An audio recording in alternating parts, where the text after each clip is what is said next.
قربانی کے حوالے سے کچھ ایسے سوالات سب لوگوں کے ذہن میں آتے ہیں جن کے بارے میں ہمیں ضرور بات کر لینی چاہیے. جیسے عمومی طور پر پہلے ہماری سوسائٹی میں اس چیز کو بہت زیادہ عام کیا گیا کہ قربانی کے جانوروں پر جو رقم خرچ ہوتی ہے اس سے غرباء کی بہت زیادہ مدد کی جا سکتی ہے. اسی طرح سے قربانی کے جانوروں کے حوالے سے یہ بات بہت زیادہ عام کی گئی. اعتراضات جو قربانی پر کیے جاتے ہیں کہ اتنا زیادہ گوشت اور اتنا زیادہ جانور جو ہے وہ ان دنوں میں ضائع ہو جاتا ہے نعوذ باللہ، تو اس کی بجائے ہم اس مال کو کسی اور مد میں لگا لیں. حیرت ہوتی ہے اس بات پر کہ وہ سرمایہ جو ٹوٹلی ویسٹ ہو جاتا ہے، جیسے ایسے اعمال جن پر مال خرچ کیا جاتا ہے جن کا اللہ تعالیٰ نے حکم نہیں دیا، جیسے اسراف کیا جاتا ہے، اس مد سے نکالنے کی بجائے غرباء کی خدمت کے لیے صرف وہ مال ہی خرچ کرنا ہے جس کو اللہ کی خوشی کی خاطر قربانی کے لیے لگانا ہے. اور جہاں تک قربانیاں ضائع ہونے کا تعلق ہے تو آپ یہ دیکھیے کہ اس کی کھال بچتی ہے یا اس کا گوشت بچتا ہے یا ہڈیاں بچتی ہیں. قربانی کے جانوروں کا کچھ بھی نہیں بچتا. کس طرح سے وہ جانور جو قربان کیے جاتے ہیں اپنے علاقوں میں رہنے والے خود بھی کھاتے ہیں، اسے دوسروں تک بھی پہنچاتے ہیں، لیکن کتنی بڑی تعداد میں، کتنی بڑی مقدار میں یہ قربانیاں جو مینا میں کی جاتی ہیں، وہ قربانیاں دنیا کے مختلف ایسے علاقوں تک پہنچائی جاتی ہیں جہاں پر غربت ہے یا جہاں پر افراتفری کے حالات ہیں، جہاں پر لوگوں کو زیادہ اچھی خوراک کی ضرورت ہے. تو کس طرح سے ان علاقوں تک باقاعدہ پہنچانے کا اہتمام کیا جاتا ہے. تو یہ قربانی نہ دنیا میں ضائع جانے والی ہے نہ آخرت میں ضائع جانے والی ہے. پھر قربانی کے بارے میں جو سوالات کیے جاتے ہیں ان میں سے ایک سوال یہ بھی ہے کہ کیا میت کو قربانی میں شریک کیا جا سکتا ہے؟ یعنی جو لوگ پہلے سے دنیا سے جا چکے ان کے خاطر قربانی کی جا سکتی ہے.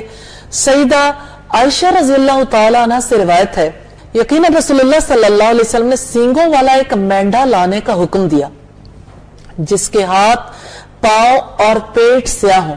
چنانچہ وہ آپ کے پاس لایا گیا تاکہ آپ اس کی قربانی کریں. پھر آپ نے ان سے فرمایا اے عائشہ چھری لاؤ. پھر آپ صلی اللہ علیہ وسلم نے فرمایا اس کو پتھر پر تیز کر دو. انہوں نے حکم کی تعمیل کی، آپ نے چھری کو تھاما، مینڈے کو ذبح کرنے کے لیے لٹا دیا. پھر آپ نے فرمایا اللہ کے نام کے ساتھ اے اللہ محمد صلی اللہ علیہ وسلم، آل محمد اور امت محمد صلی اللہ علیہ وسلم کی طرف سے قبول فرما. پھر آپ نے جانور کو ذبح کیا. نبی صلی اللہ علیہ وسلم نے یہ قربانی مدینہ طیبہ میں کی. اس سے پہلے آپ کی آل اور امت میں سے بہت سے لوگ وفات پا چکے تھے. آپ نے سب کو اس قربانی میں شامل فرمایا. یہ مسلم کی 1555 نمبر روایت. شیخ الاسلام امام ابن تیمیہ اس بارے میں لکھتے ہیں جس طرح میت کی طرف سے حج اور صدقہ جائز ہے، اسی طرح سے اس کی طرف سے قربانی کرنا درست ہے. میت کی طرف سے قربانی گھر پر کی جائے گی. اس کی قبر پر نہ تو قربانی کا جانور ذبح کرنا جائز ہے نہ ہی کوئی اور جانور. سیدنا ابو رافع سے بھی ہمیں ایسی ہی روایت ملتی ہے جو مسند بزار میں ہے. جس قربانی میں زندہ لوگوں کے ساتھ کسی میت کو شریک کر لیا جائے اس کا گوشت قربانی کرنے والے خود بھی کھائیں اور مسکینوں کو بھی کھلائیں. امام تیبی فرماتے ہیں یہ اس بات کی دلیل ہے کہ اگر کوئی شخص میت کی طرف سے قربانی کرے گا تو ایسا کرنا جائز ہوگا. اسی طرح سے قربانی کرنے والوں کے لیے کچھ خاص اعمال بھی ہیں. جیسے ذوالحجہ کا چاند نظر آ جائے تو ناخن نہ ترشوانا اور بال نہ کٹوانا مستحب ہے. اللہ کے رسول صلی اللہ علیہ وسلم نے فرمایا کہ جس نے ذوالحجہ کا چاند دیکھ لیا قربانی کرنے کا ارادہ رکھتا ہے تو اسے بال اور ناخن نہیں ترشوانے چاہیے. یہ مسلم کی روایت ہے. تو قربانی کرنے والے ذوالحجہ کا چاند نظر آنے کے بعد بالوں اور ناخنوں کو نہ چھیڑیں. سیدہ ام سلمہ سے روایت ہے کہ نبی کریم صلی اللہ علیہ وسلم نے فرمایا جب تم ذوالحجہ کا چاند دیکھ لو اور تمہارا قربانی کرنے کا ارادہ ہو تو اپنے بالوں اور ناخنوں کو کاٹنے اور تراشنے سے بچو. یہ صحیح مسلم کی روایت ہے. 1565 نمبر پر. تو اس کا مطلب یہ ہے ذوالقعدہ کے آخری دن سے پہلے پہلے ناخن اور بال وغیرہ جو بھی ترشوانے چاہیں ترشوا سکتے ہیں. اسی طرح سے غیر ضروری بالوں کو بھی ان دنوں میں ہی کر لینا چاہیے صاف. یہ دن جو نیکیوں کے ہیں، یہ دن جو افضل اعمال کے دن ہے، ان دنوں کا استقبال کیسے کریں؟ استقبال کے لیے سچی اور خالص توبہ کی ضرورت ہے تاکہ اللہ تعالیٰ کی رضا حاصل ہو جائے. جو اللہ کے ساتھ سچا ہو جاتا ہے، خالص ہو جاتا ہے، جو اللہ تعالیٰ کے ساتھ اپنے رشتے کو مضبوط باندھ لیتا ہے، اللہ تعالیٰ اس کو سچائی کے راستے پر چلا دیتا ہے. جیسا کہ رب العزت نے فرمایا وَالَّذِينَ جَاهَدُوا فِينَا لَنَهْدِيَنَّهُمْ سُبُلَنَا، بے شک جنہوں نے ہماری خاطر کوشش کی ہم انہیں ضرور اپنے راستے پر چلائیں گے. وَإِنَّ اللَّهَ لَمَعَ الْمُحْسِنِينَ، اور بے شک اللہ تعالیٰ نیک لوگوں کے ساتھ ہے. یہ سورہ العنکبوت کی آیت نمبر 69 ہے. تو فرصت کے دن ہیں، اس سے پہلے کہ یہ گزر جائیں ان دنوں سے فائدہ اٹھانا ہے.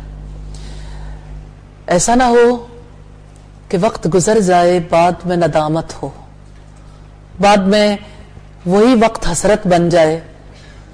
ان دنوں کے آنے سے پہلے اللہ تعالیٰ کے سامنے توبہ بھی کرنی ہے اور ان دنوں میں نیک اعمال کرنے کی توفیق بھی طلب کرنی ہے، ارادے بھی باندھنے ہیں اور ان دنوں کو ویسے ہی گزارنا ہے جیسا کہ گزارنا اللہ اور اللہ کے رسول نے ہمیں سکھایا. اللہ تعالیٰ سے دعا ہے کہ ہمیں اپنی اطاعت کرنے کی، اچھی عبادت کرنے کی، شکر ادا کرنے کی توفیق عطا فرمائے. اللہ تعالیٰ سے دعا ہے ہمیں استغفار کرنے والوں میں شامل فرما لے. اور یوم النحر جو قربانی کا دن ہے، اس حوالے سے آخری بات ضرور کرنا چاہوں گی کہ قربانی کے دن قربانی عید کی نماز کے بعد ہوتی ہے، اس لیے پہلے عید کی نماز ادا کرنی ہے اور اس کے بعد انشاءاللہ تعالی قربانی کا سلسلہ. عید کی نماز مرد بھی خواتین بھی. نبی صلی اللہ علیہ وسلم عید کی نماز کے لیے ام عطیہ کہتی ہیں کہ آپ صلی اللہ علیہ وسلم ہمیں حکم دیا کرتے تھے کہ ہم جائیں اور خواتین کو اور بچیوں کو گھروں سے نکال کر لائیں تاکہ وہ مسلمانوں کی عیدگاہ میں حاضر ہو کر دعا میں شریک ہوں. یعنی وہ خواتین بھی جنہوں نے نماز ادا نہیں کرنی، انہوں نے بھی نبی صلی اللہ علیہ وسلم سے سوال کیا تھا کہ ہم نے تو نماز ادا نہیں کرنی، پھر ہم عیدگاہ میں کیسے جائیں گی؟ تو آپ صلی اللہ علیہ وسلم نے فرمایا نماز کی جگہ سے دور رہیں لیکن مسلمانوں کی دعا میں ضرور شامل ہوں. اسی طرح آپ صلی اللہ علیہ وسلم سے خواتین نے کہا تھا کہ اللہ کے رسول ہمارے پاس اتنی چادریں نہیں ہیں، ایسے میں ہم عید کی نماز ادا کرنے کیسے جائیں؟ یہ ہمارے لیے بہت توجہ طلب پہلو ہے. آپ نے فرمایا دو عورتیں ایک ایک چادر میں لپٹ جاؤ لیکن مسلمانوں کی عیدگاہ میں جانا ہے. یعنی اتنی بھی غربت آ جائے کہ ایک چادر میں اگر دو لوگ بھی جا رہے ہیں تو جائیں گے لیکن نماز ادا کرنی نہیں چھوڑیں گے. تو نماز عید بھی ادا کرنی ہے. یوم النحر کا آخری بڑا کام قربانی کا ہے اور قربانی عید کی نماز کے بعد ہوتی ہے. اللہ تعالیٰ سے دعا ہے ہمیں ہر نیک عمل انجام دینے کی توفیق عطا فرمائے. وآخر دعوانا ان الحمد للہ رب العالمین.